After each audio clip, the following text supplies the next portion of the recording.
Council agenda, Township Parsippany-Troy Hills, regular Township Council meeting of April 21st, 2020. Introduction, posting of notice. Adequate notice of this meeting has been provided in accordance with the requirements of the Open Public Meetings Law by filing notice in the office of the Township Clerk and by posting the meeting notice on the bulletin board at the Municipal Building on December 18th, 2019, where it has remained posted since that date. A legal notice appeared in the Daily Record and the Newark Star Ledger on December 23rd, 2019, and was forwarded by fax to other local newspapers and local radio stations on December 18, 2019. Council meetings are videotaped and aired on Public Access Channel 21 at 7 p.m. Sundays and Wednesdays, and are also available for viewing at www.parsippany.net.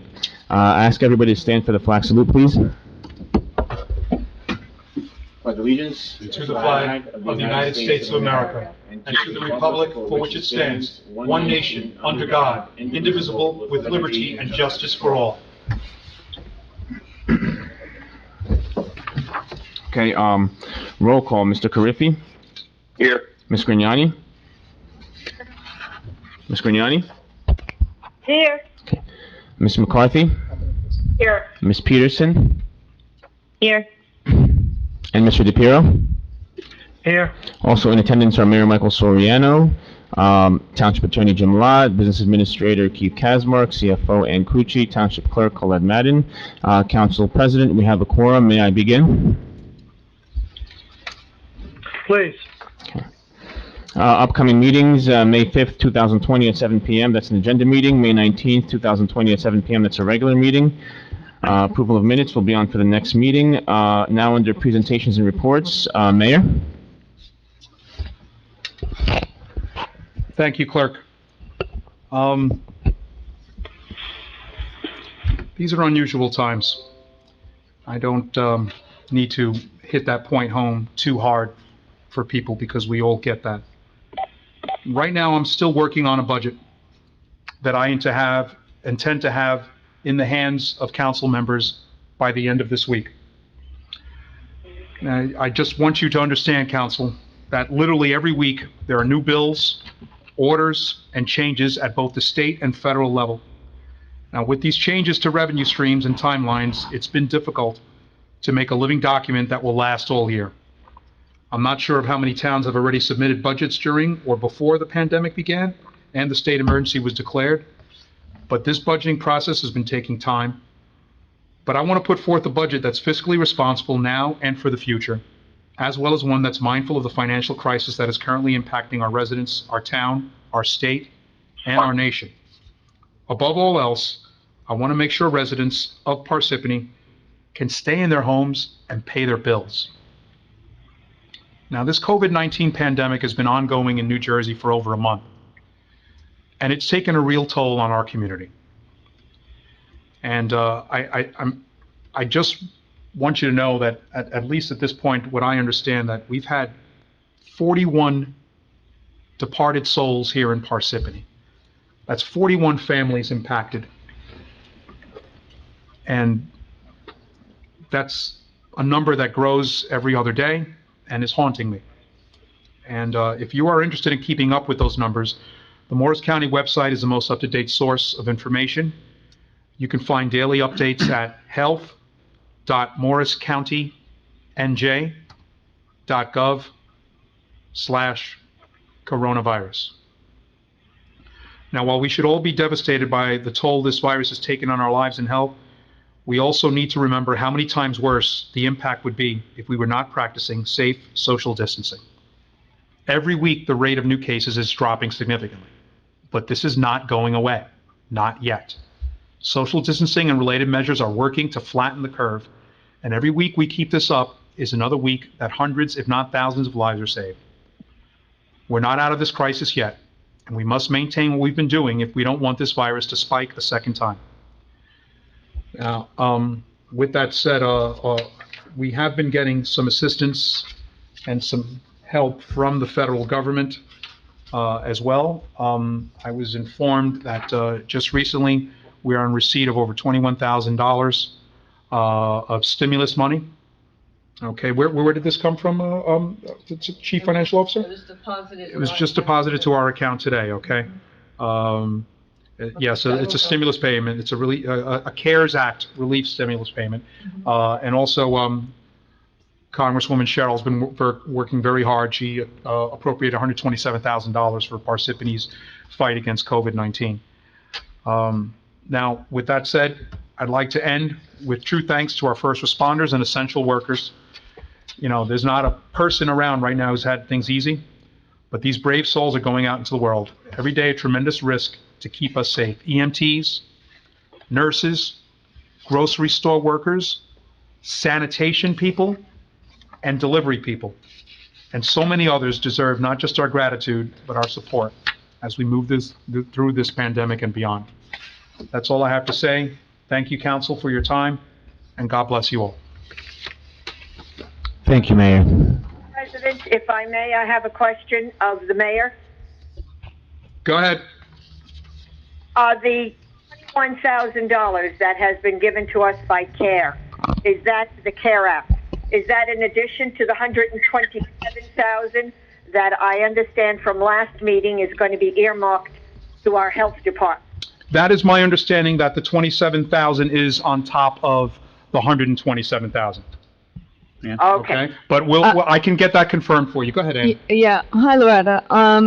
We just happened to get the deposit. We were under the impression that the 127,000 that's coming is going to come from a different vehicle via like a grant.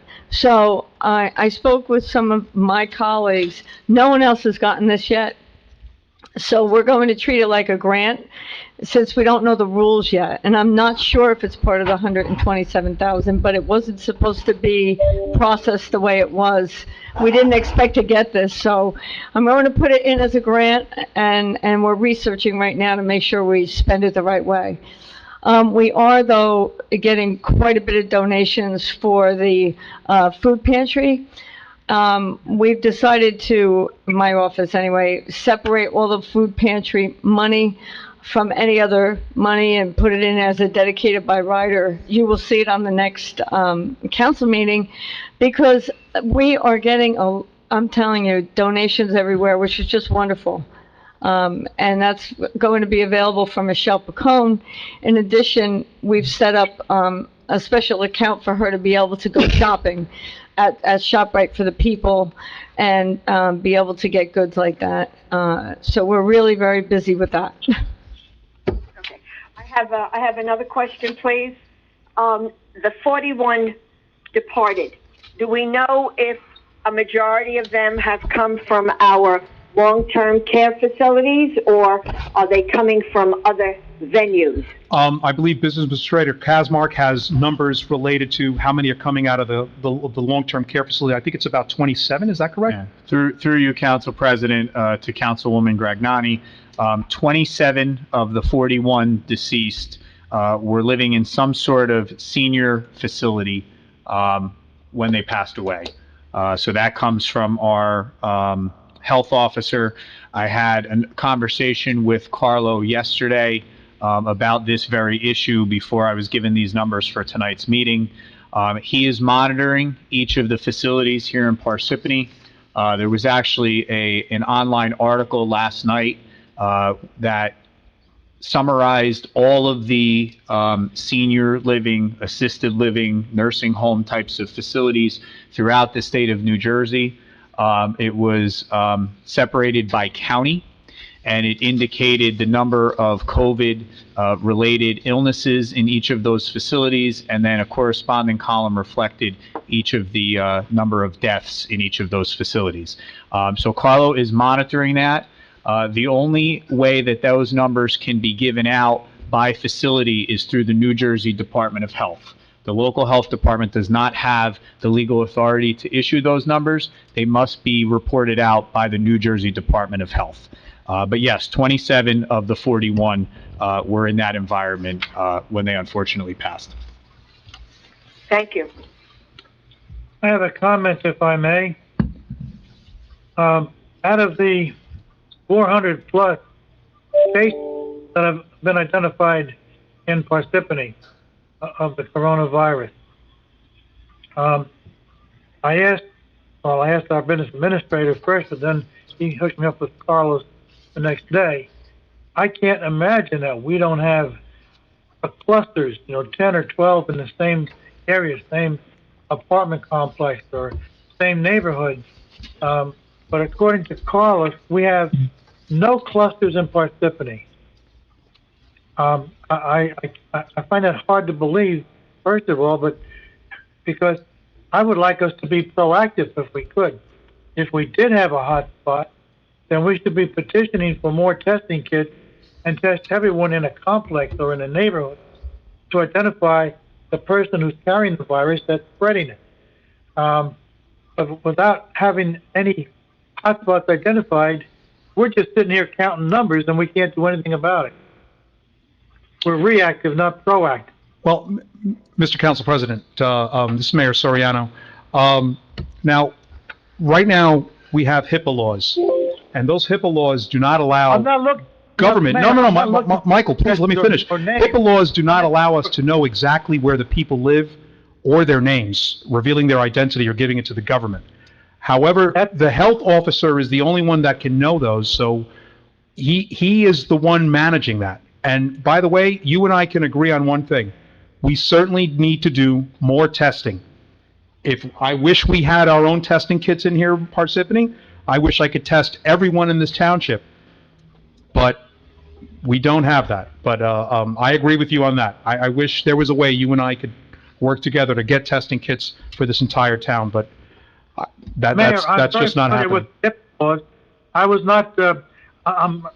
not trying to find addresses or names or phone numbers or social security numbers. I just wanted to know if our health officer could identify hotspots that the town should be paying attention to. So through you, Council President, knowing that that was a concern of yours, and I've had that discussion with another member of the governing body, I have reiterated that since our Sunday phone call many weeks back with Carlo, and he has indicated to me that the only place where there is a spread, where it would be, I don't know if he would define it as a cluster, but in a facility, would be in one of the senior living or nursing home facilities that I discussed earlier. As far as neighborhoods, and he obviously is privy to the locations in which these are occurring, he's indicated to me that there is nothing that rises to the concern of being concerned about one particular neighborhood in particular. So that continues to be the case as of yesterday. Okay. Thank you. Thank you, Council President. At this time, take any presentations, questions, or reports from the Township Council. Any? Okay, seeing... Nobody's meeting. Okay. Township Attorney, Mr. Lott? I have no report. Thank you, Mr. Lott. Business Administrator, Mr. Kazmark? Thank you, Mr. Clerk. So we are 44 days into the COVID-19 public health emergency here in New Jersey. The initial declaration of a state of emergency and public health emergency was declared by Governor Murphy on March 9th. As the mayor indicated, we currently have 529 confirmed cases here in the township, 41 deceased individuals, 27 of which were related to senior living or nursing home facilities. As far as the operations of the municipality, we are continuing our minimal operations while still providing essential services to the residents of the township. We are operating in almost every department on split shifts in an effort to reduce the possibility of cross-contamination of employees. It is paramount that we keep our employees healthy during this time period so that we can continue to perform the essential functions of the municipality, such as police patrol, garbage collection, maintaining our parks as they are still open, keeping our roads in repair, and then the traditional functions of all the other departments here in Parsippany. Two side notes that I want to make as far as operations go. I had a lengthy conversation with Police Chief Miller this morning. Once the state declared the county parks and the state parks closed, there was a concern amongst municipalities here in Morris County and throughout the state of New Jersey that keeping municipal parks open might be a concern due to the fact that people who could not get into state or county facilities would come to municipal parks. To date, that has not been a real concern. There was one park in town where we did have one issue. The chief has encouraged his men to patrol that on foot during the course of their shifts, and that seems to have relieved the problem up there. But we are monitoring the parks. Keep in mind, too, the weather has been such that it has been a little chilly. Not every day, but most days. Probably the nicest day we've had was Easter Sunday, and people were occupied with other types of activities, hopefully honoring social distancing during that period. But we are monitoring the parks, and we will continue to do so as the weather warms. In addition to that, the police have been monitoring all of the open essential stores in the township. I know at the last council meeting, we had a number of discussions about lines at the supermarket and the amount of people in the supermarket. Well, subsequently to that, the governor issued an executive order that required just 50% occupancy of each of those stores. So those businesses are responsible for monitoring those who are shopping and the number of people who are shopping at any one time. And they seem to have complied with any type of line or queue outside the store as people are waiting to enter. So the chief reports to me that on both the park front and the business front, we seem to be as in good of shape as we can be under the circumstances. In addition, one of the other concerns that's been expressed to the Action Center and to my office is the fact that our recycling center is not open. And I realize that, people are home doing yard work, cleaning up their properties, and we appreciate that. However, we have a limited number of employees who are able to operate moving the dumpsters in and out at that facility during the course of the workday.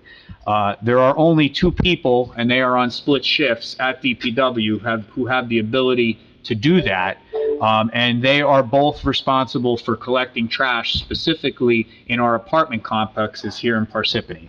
So to open up the recycling center, we would need to stop collecting trash in some of the apartment complexes that need to be collected with a certain truck, and that is the difficulty with regard to opening the recycling center. I have talked to Greg Schneider, our Director of Public Works, at length about this. We were going to take some employees who were not active at the Knoll and move them down there to monitor the recycling center. That was one of the ideas we had, but unless we have somebody to move the roll-offs, especially with the volume of debris that's being dropped off, Greg has made the recommendation that we maintain the center closed, and I support him in that decision. We have, as the mayor indicated, been monitoring daily updates from the state of New Jersey and from the federal government. The state right now is considering a number of local finance rules that may be relaxed or changed in light of the COVID emergency, including considering spreading out special emergency appropriations for COVID costs over a longer period of time, rather than having to pay that back over in the next year's budget, to spread those payments over 5 years or longer. In addition, if we have to go out for tax anticipation notes to solve any short-term cash problems, we will be doing so. I think every municipality will likely be doing so. It's a matter of how long we would have to pay those back. Ordinarily, they have to be paid back in a 12-month period. We're hoping that the state will look favorably upon spreading that out to 5 years or more as well. We also received guidance yesterday with regard to any possibility to have to furlough anybody because of their classification as essential versus non-essential. In some cases, the bill that's pending before the state Senate at this point would actually put more money in the employees' pockets than they are currently earning, because they would be able to take advantage of the stimulus program even if they were furloughed, and they would actually be earning more per week based upon that federal and state cost share. So we're looking for more guidance on that, and again, that is still a pending bill before the legislature. Excuse me. Yes. Excuse me, Business Administrator Kazmark. Are you referring to the Senator Sweeney's plan to assist the furlough people with additional monies, providing, depending on the amount of money that they earn, they will get anywhere from $5,100 to $1,008, depending on their salary? Yes. I happened to read that in Yes, our I am. budget today. Okay, thank you. You're welcome. Thank you.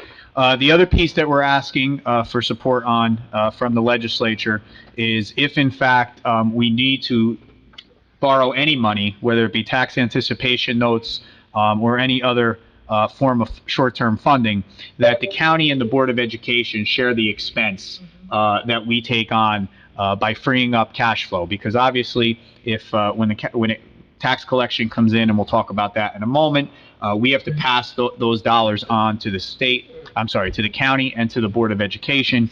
And if we are going to borrow to free up those costs, the legislature is considering having the county and the Board of Education share in that expense.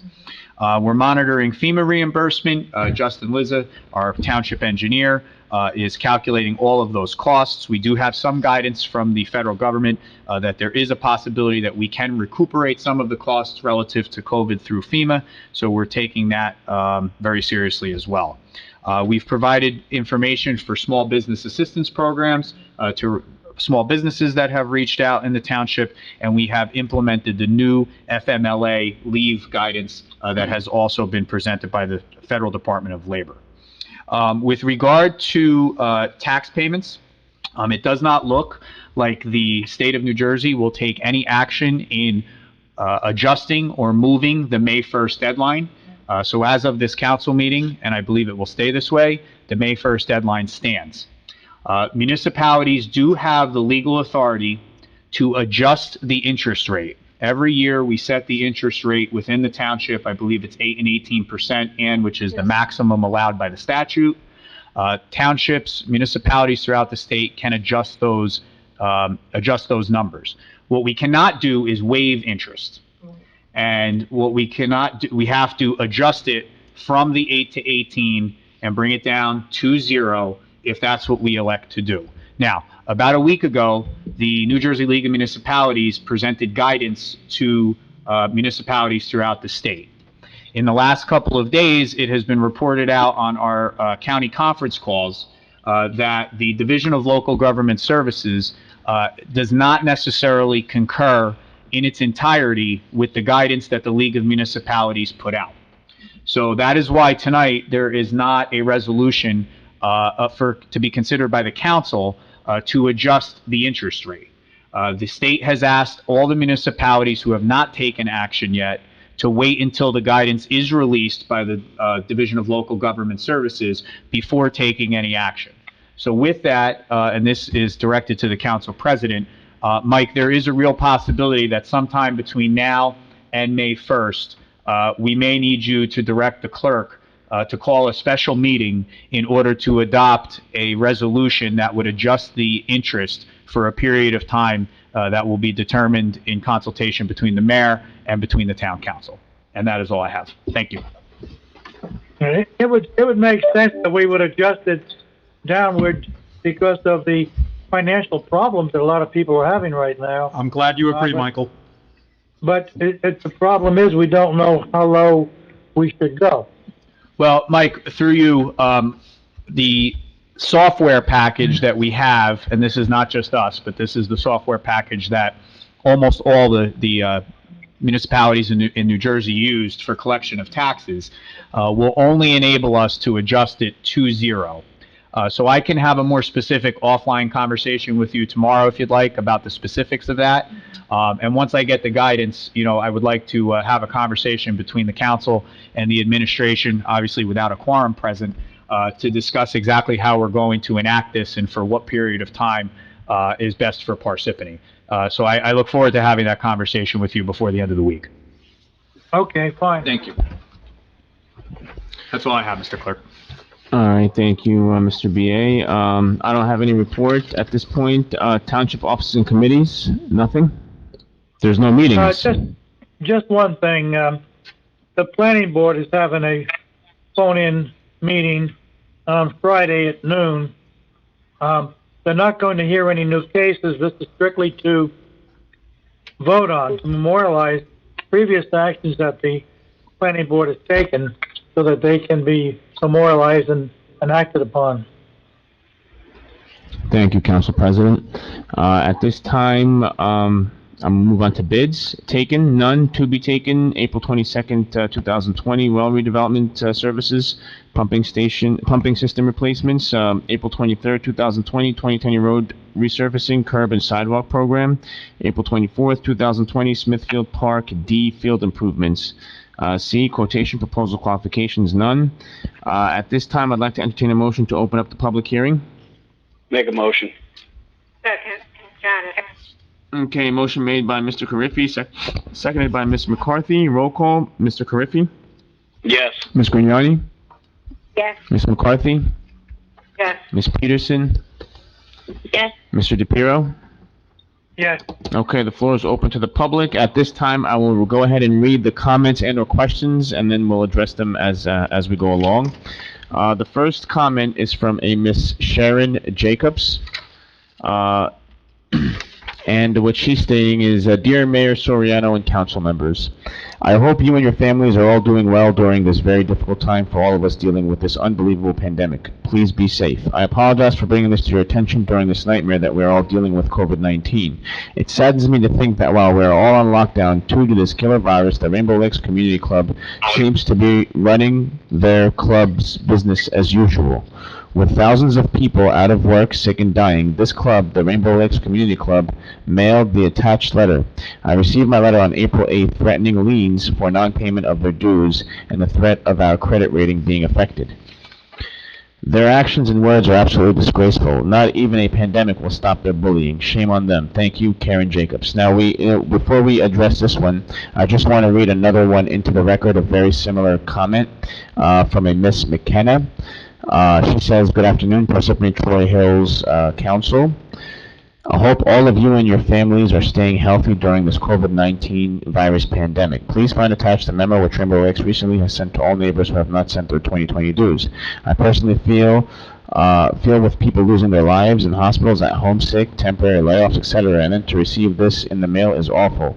Per bulletin number 4, they indicate the threat of liens, and then further below state how this will affect your credit rating. While I understand everyone's attentions on the pandemic, which is mostly important to our state officials, I have also notified them. Presently now, with the Morris County court system closed down, we'll have to wait to continue our lawsuit with the Rainbow Lakes Community Association. We now have our legal liens since December 2018, and also waiting for a New Jersey legislature to address and vote on the lake assessment bill. So these are the two comments related to the assessments. At this point, I think we would want our township council, legal counsel, just to comment, if possible. Sure. Thank you, Clerk. As previously noted, there are ongoing disputes between the lake associations and owners who live in and around the lake. There's also pending legislative action. There's nothing for the township to do with respect to the maps that were cited. We have to await the decisions of the courts and any action that the state legislature may take with respect to the matters that were identified in both of those comments. Perfect. Thank you, Mr. Ott. Moving on to the next comment. Next comment is by Mr. Nick Homiak. He's got a few comments, so we'll go one at a time. Number one is still having trouble finding things on official website. For example, Ordinance 2020-17, Streets and Sidewalks. No one is attempting to restore the site to be user-friendly or transparent. That was just a comment, I guess. The second one is Streets and Sidewalks. 2020, he's referring to Ordinance 2020-17. He's saying our streets and sidewalks are a disgrace, and part of the problem is the town workforce itself and the lack of political will going back to past administrations to have store owners be considerate of the overall community and environment. Right now, town employees still on payroll have opportunity to clean, sweep entire length of North Beverwick from all debris, empty municipal waste recycle receptacles, and clear storm drains. That was the second comment. Third comment, he says, concerns expressed by public about building more dense housing needing more food support. He's saying, last council public comments, 4/7, a resident voiced concern over the coming housing situation and concentrated population pools and the possibility of virus disease lingering on. I referenced her statement, may I say the concern should be lack of material source separation or recycle at apartment complexes. All apartment complexes are lax in recycle disciplines as the law mandates. Any observer, for example, viewing or inspecting no apartments or any apartment complex within the town can see this. The town does collect materials at no, for example. The usual excuse for lack of enforcement of state law is private property. This is unacceptable as this phenomena of poor waste management affects us all in landfill tipping fees. Whether one homeowner is considerate or disciplined in his waste management, he or she is dragged the town with the rest of the population's lack of compliance. Parsippany waste fees are nearly $2 million overall. Ordinances go unenforced despite obvious, ongoing, and too obvious to overlook situations below. And he says, email Morris County 2016, still relevant in 2020. I guess an email was sent that he posts here. It says, Nick, as the value of recycling continues to fall, the markets are being forced harder to clean up their waste streams in order to keep the viability of the marketing of their end products alive. Parsippany for years had been using a recycling market that didn't care about quality, which went bankrupt, and bad habits were developed in Parsippany, where they accepted everything. I know Parsippany now uses a different recycling market that is more concerned with quality, and the materials Parsippany picks up will get better and better as the market provides feedback on what is dropped off. This relationship is still new, so some of the old bad habits may take some time to change. That was from Larry Gindolf. And that's it. That's all we have. Oh, here. What feedback has the market, if any, concerning Parsippany situation? No better place for improvement stand than the lax apartment complexes. If the town authority cannot partake, then the county and state should be summoned to assess the situation, providing more recycling stations at these complexes. That's it for Nick Homiak. Okay. Anything you want to address on that? So the only thing I will address, and it'll be more of a broad statement than a specific one, is that I think in some of the concerns that Mr. Homiak has brought forward are probably accurate. However, I would just point out to him that we are working, as I mentioned under my report, with split crews in certain departments. So we're using only half of our normal public works staff during the course of a given week because they flip-flop weeks in an effort to try to reduce contamination. So we don't have the physical number of bodies on a daily basis that we would under ordinary circumstances. And that also goes for the enforcement aspect of what Mr. Homiak indicated down in the inspection offices and in zoning we have limited staff down there, and we also are limiting our staff to where they go within the township where they could potentially interact with individuals, just again to reduce the spread. So while I do understand that litter is a concern, nothing annoys me more than driving to work and seeing litter on the side of the street. But based on trying to keep employees safe and make sure that they are here to do the task of collecting garbage, which is our primary concern to maintain that service, I would just ask that folks be a little patient and a little understanding with some of these concerns until we're back here under normal situation with full staff. Thank you. Mr. Homiak, as far as the website, I agree with you to a certain extent that the website needs improvement, but I disagree with you saying that no one's doing anything about it. We hired a new public information officer probably around March, I believe it was, and when we did the interview process, we went through a lot of resumes. The individual we hired had outstanding credentials when it came to managing websites, and he's done a lot with our website and our Facebook page for transparency and for accountability. It's getting better all the time. Maybe we didn't get you, you're not able to get the one thing you were looking for. Perhaps you can reach out to him yourself. He'll be able to help you. Just call the Mayor's Action Center and he will get to you directly. But this way you can point out the exact issue you have and correct it. But I disagree with you that we're not doing anything, but I agree with you that it can be better, and it will. Thank you, Mayor. And thank you. And Mr. Homiak, I hear that you were sick recently. I hope you are getting better and feeling better. We all do here. Thank you, Mayor, and thank you, Mr. Kazmark. The final question or comment is from Mr. Kendolski. So his question has to do with democratic information on COVID-19 cases in Parsippany.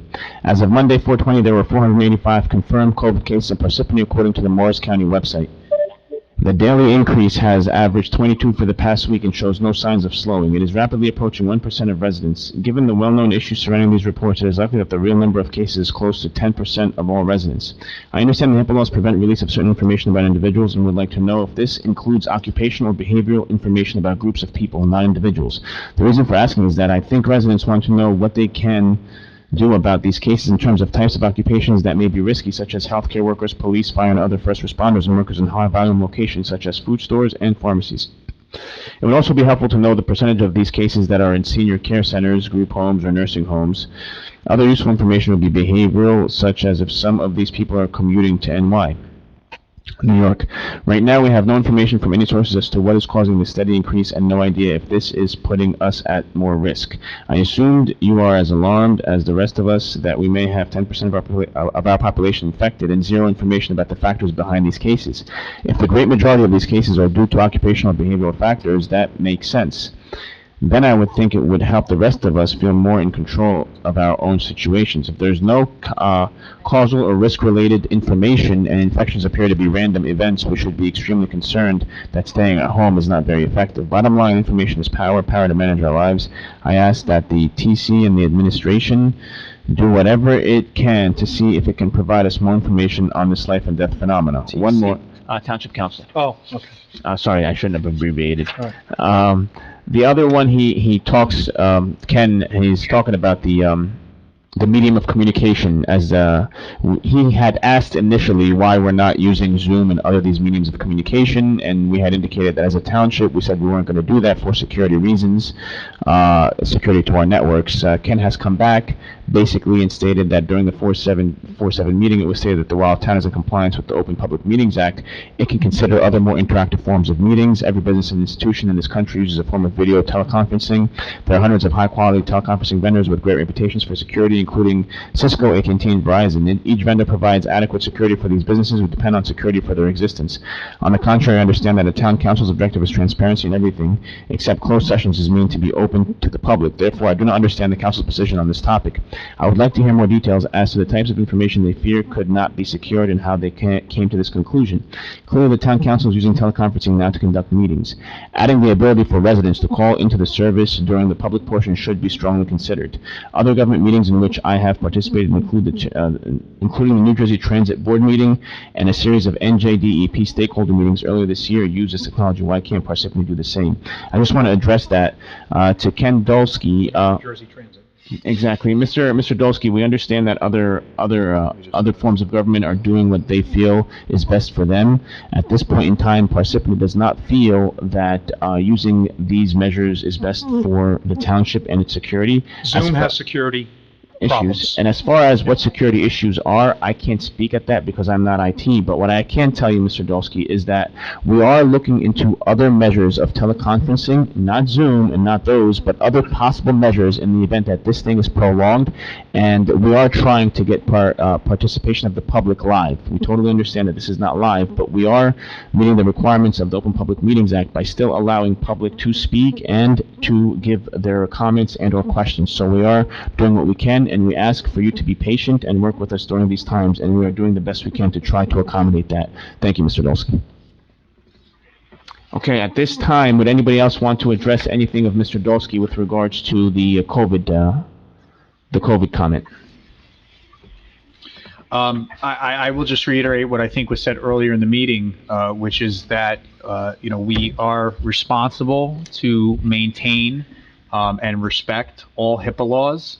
Our health officer has been very clear, not only with myself and with the administration, but also with all of our department heads when we were meeting and during our conference call meetings about what can and cannot be issued. And by way of that, I just want to stress that even now, the Attorney General's office had indicated that law enforcement agencies should be adequately provided with the addresses of those who have been infected. And that rollout of that communication is still not 100%. And the reason it's not 100% is because there are still concerns with regard to HIPAA. So I can tell you this, if our law enforcement folks and our emergency responders are not receiving it in the way that they need to be, which I fully support, and I think the administration does too, we want our emergency responders to know what they're walking into when they respond to an emergency call. But if we're not adequately getting that information to them from the state, then certainly, civilians and the public are not going to be anywhere near privy to that information either. Thank you, Mr. Kazmark. At this time, I'd like to entertain a motion to close the public hearing. Make a motion. Can I get a second? Second, Grignani. Okay, motion made by Mr. Carriffy, seconded by Ms. Grignani. Roll call, Mr. Carriffy? Yes. Ms. Grignani? Yes. Ms. McCarthy? Yes. Ms. Peterson? Yes. Mr. DePiero? Yes. Okay, floor is closed. At this time, we're going to move on to ordinances, and as you can see, in the interest of streamlining the meeting, the ordinances are going to be listed, and then we have the final statement made. I'm going to go ahead and read through the ordinances. Before I read the statement, I'll ask if you guys have any questions. Is that okay, Council President? Sure. Thank you. Okay, ordinance 2020:10, bond ordinance providing for various road and sidewalk improvements. Ordinance 2020-16, bond ordinance, various improvements to the water utility appropriating $3,170,000, authorizing the issuance of $3,170,000 bonds for notes of the township to finance the cost thereof. Ordinance 2020:17, an ordinance of the Township Council of the Township of Parsippany-Troy Hills, Morris County, New Jersey, amending and supplementing Chapter 360, Streets and Sidewalks. Any questions on those three ordinances before I go ahead and read the resolution passing the ordinances?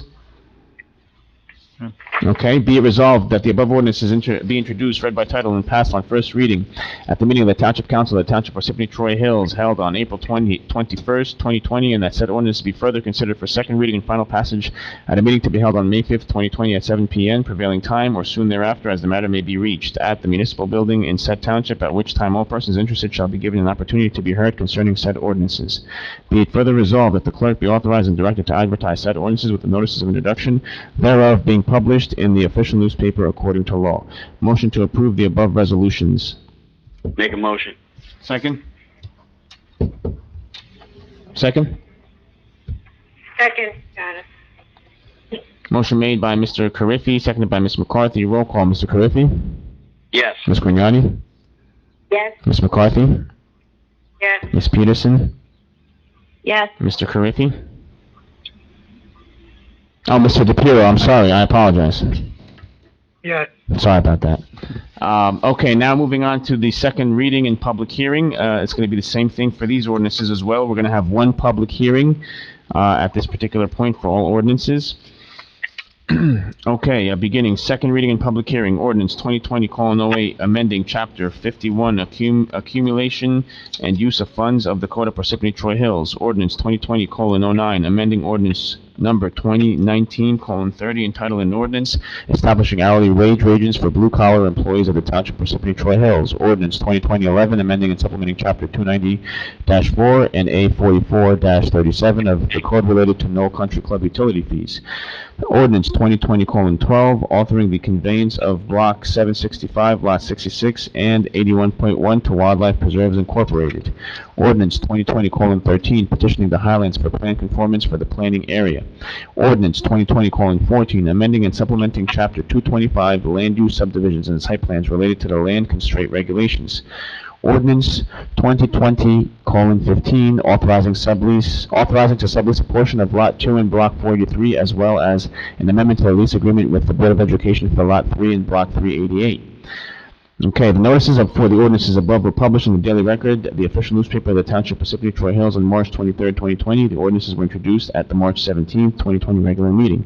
Motion to accept the ordinances 2020:08, 2020:09, 2020:11, 2020:12, 2020:13, 2020:14, and 2020:15 be heard in their second and final reading by title only. Can I get a motion? Make a motion. Second? Second, Peterson. Okay, motion made by Mr. Carriffy, seconded by Ms. Peterson. Roll call, Mr. Carriffy? Yes. Ms. Grignani? Yes. Ms. McCarthy? Yes. Ms. Peterson? Yes. Mr. DePiero? Yes. Okay, public hearing for ordinances 2020:08, 2020:09, 2020:11, 2020:12, 2020:13, 2020:14, and 2020:15. Motion to open up the public hearing for the above ordinances. Make a motion. Second? Grignani. Motion made by Mr. Carriffy, seconded by Ms. Grignani. Roll call, Mr. Carriffy?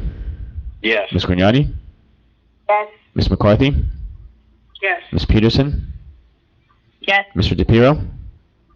Yes. Okay, floor is open to the public on any of the above-mentioned ordinances. Seeing no one, may I ask for a motion to close the public hearing? Motion Peterson. Second. Oh, actually, hold on. Open to the public. Okay, actually, I apologize. Before we make that motion, we had one comment from Nick Homiak. And this one is probably geared for Ms. Susan Favante. If the work of conformance is continuing remotely, then there should not be any excessive delays. One would think. Question, does Parsippany now hold any additional beneficial clout in stopping improper development proposals, being the fact the conformance is moving along? The so-called checklist approach? Still not clear what this is or was. Anything on that? Okay. So we have... Do you like me to speak to that, anybody? I'm sorry, say that again, Susan? I saw Nick's comment. Would you like me to respond to that comment? If you could respond, if you have a response. Susan. Go ahead, Chief. Sure, because I saw it earlier in the day. Okay, Go Susan, ahead. if you want to just respond by the email, it'll be easier because we can barely hear you. That was already accomplished. So Susan was shared with, Mr. Homiak's comment was shared with Ms. Favate, and she has already responded to him in the form of a very well-written email. Okay, thank you. It was hard to understand, so thank you, Ms. Favante. Okay, so now we have a motion to close the public hearing. We had a motion by Ms. Peterson. It was seconded by? Grignani. Dennis. Okay, Grignani or Janice, which one wants it? Whoever wants it. Okay. Janice, you could have it. McCarthy.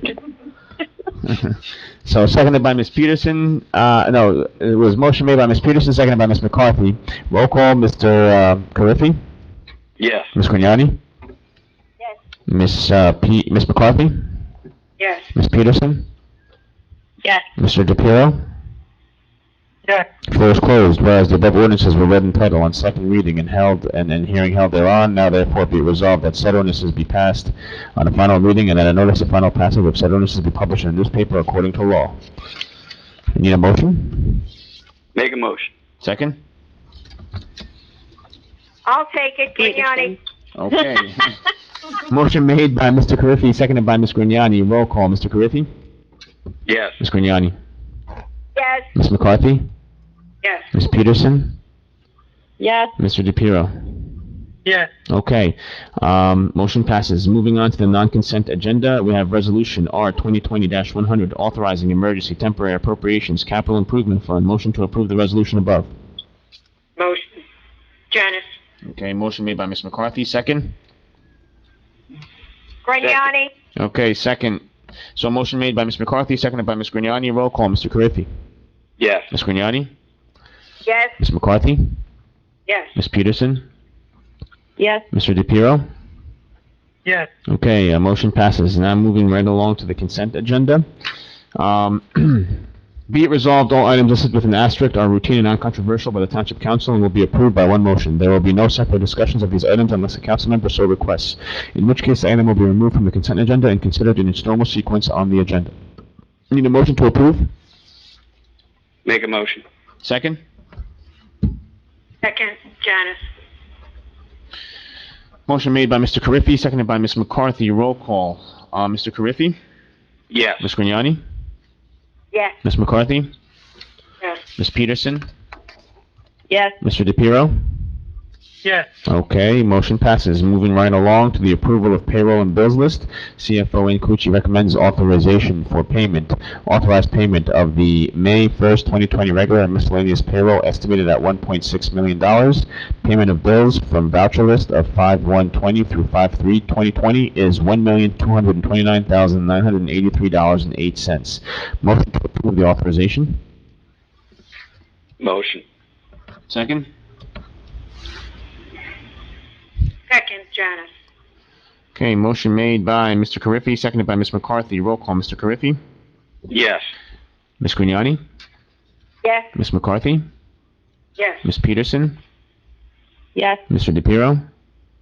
Yes. Okay, at this time, I'll entertain a motion to adjourn the meeting. Make a motion. Second, Peterson. No, that was very quick, huh?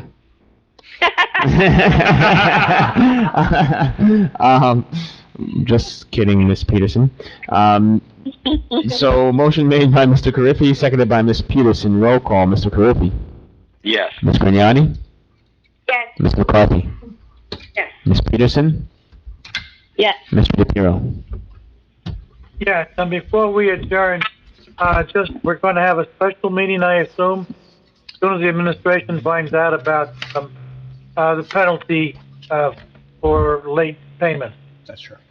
That is correct. Once the administration determines when it's going to be, we will then go ahead and figure out when we're going to go ahead and do a special meeting at that time, and we'll send out the appropriate notices that are required. Week or next, or the week after. Through you, Council President, it will need to be done and voted upon before May 1st. And once we have the guidance from the state, I will be in touch with you personally, so we can talk through and make sure that the window of time, if we do adjust the interest rate, that we're all comfortable with what the council would be considered to vote on that night. Okay. Thank you. All right, thank you, everyone. Everyone have a good night. Good night, council members. Good night, Jim. Good night, Susan. Good night, everyone. Stay healthy, everyone. Let's stop this. Stop recording.